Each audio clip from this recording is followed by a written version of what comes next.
Assalamualaikum warahmatullahi wabarakatuh. Balik lagi di sini. Ya, pastinya aku akan menceritakan tentang sejarah serta misteri yang ada di dalam Gunung Merapi.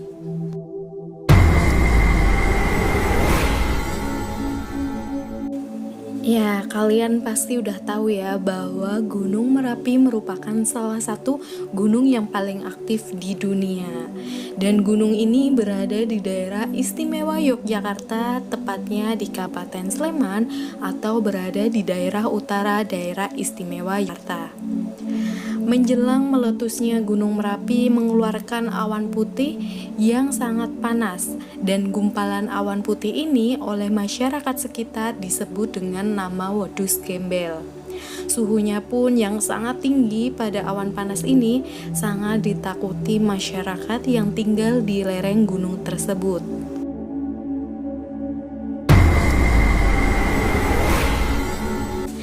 Konon awal kisahnya, pada jarak di dalam hutan lebat tersebut terdapat sebuah tungku peleburan besi yang selalu menyala dan sebuah rumah panggung.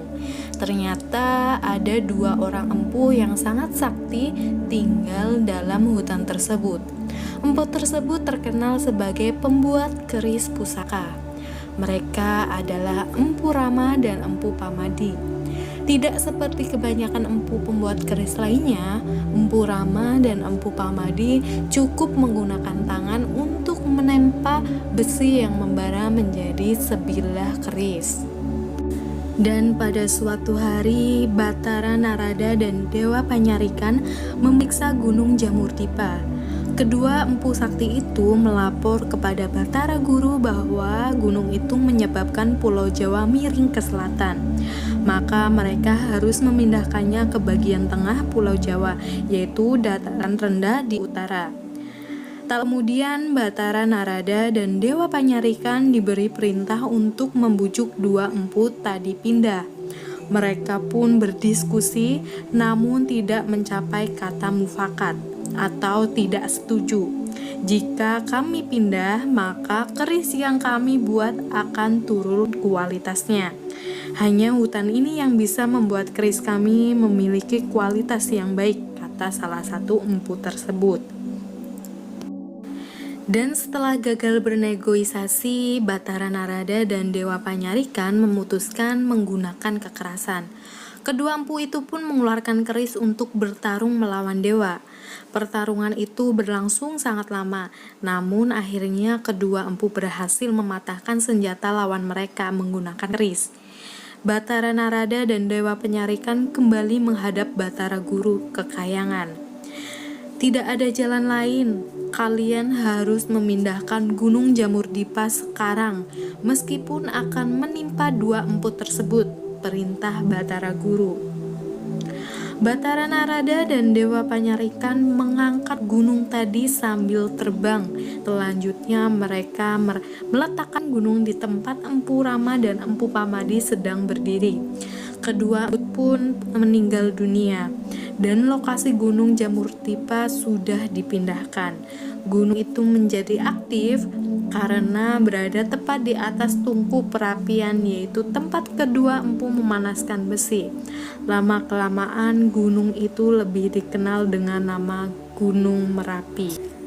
Di balik kisah asal-usulnya, ternyata Gunung Merapi juga memiliki tempat yang diyakini memiliki suasana angker dan terbukti kebenarannya, atau dalam arti memiliki tempat yang sangat misteri ya. Dan berikut adalah tempat-tempat yang penuh dengan misteri. Yang pertama adalah angker yang paling terkenal di Gunung Merapi adalah Pasar Bubrah. Pasar Bubrah merupakan sebuah punggung bukit yang tepat berada di bawah kawah Merapi. Keadaan di lokasi ini cukup datar dan didominasi dengan bebatuan sisa letusan dahulu. Di lokasi ini juga tidak terdapat pepohonan ya, karena jarak yang hanya 1 km sebelum kawah Puncak Merapi membuat Pasar Bubrah menjadi lokasi favorit untuk beristirahat. Banyak juga pendaki yang mendirikan tenda di sini untuk bermalam dan menunggu matahari terbit keesokan harinya. Nah, ketika malam hari itulah para pendaki biasanya mendengar suasana riuh di lokasi tersebut. Di bawah puncak Gunung Merapi ada daerah bebatuan dan pasir yang dikenal dengan Pasar Bubrah. Masyarakat setempat dan pesana percaya bahwa tempat itu sangat angker.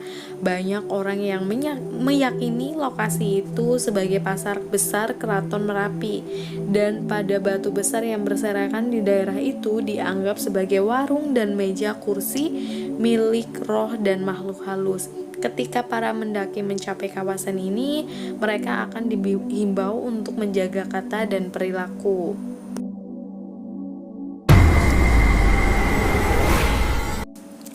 Pada suatu hari, ada seorang wisatawan yang mengikuti lavator dan perlahan menghampiri bunker. Bunker itu memiliki tangga menurun ke arah pintu.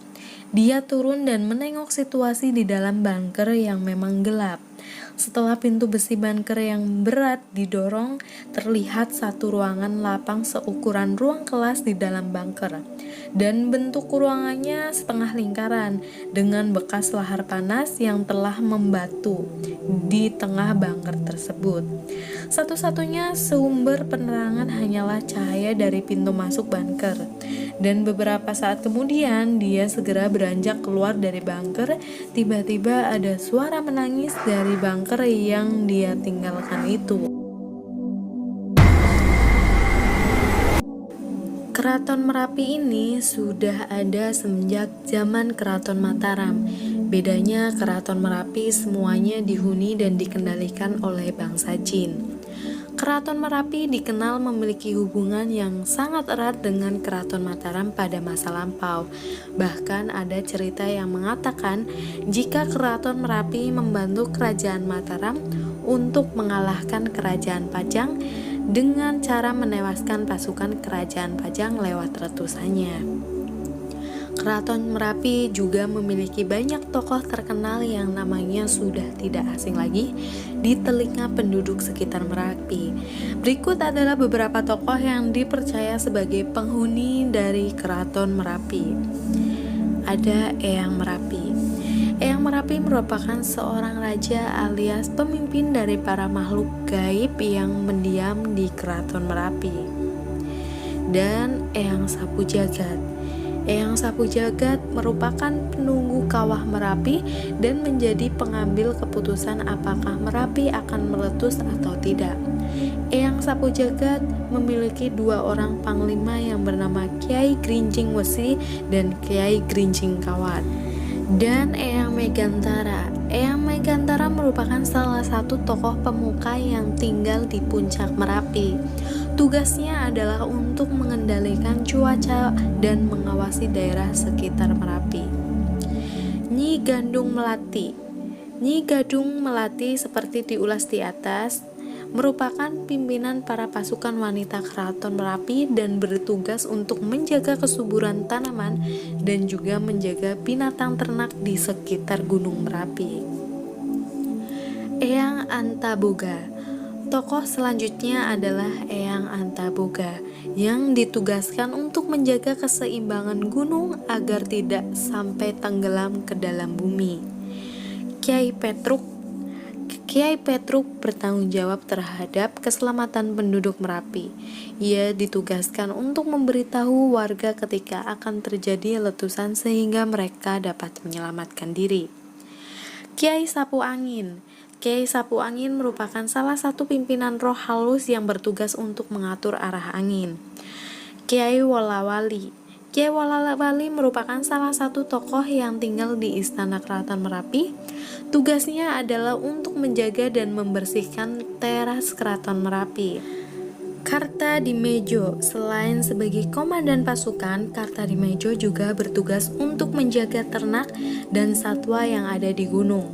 Ia juga sering memberikan informasi mengenai waktu terjadinya letusan kepada para penduduk di sekitar Gunung Merapi. Hutan, bukit, telaga, batu, dan goa semuanya angker. Beberapa hutan yang dianggap angker yaitu hutan Patu Alap-Alap yang digunakan sebagai tempat pengembalaan ternak milik Keraton Merapi. Ada lagi hutan gamelan dan bingungan serta hutan pijen dan belumbang. Katanya beberapa jenis binatang keramat tinggal di hutan sekeliling Gunung Merapi.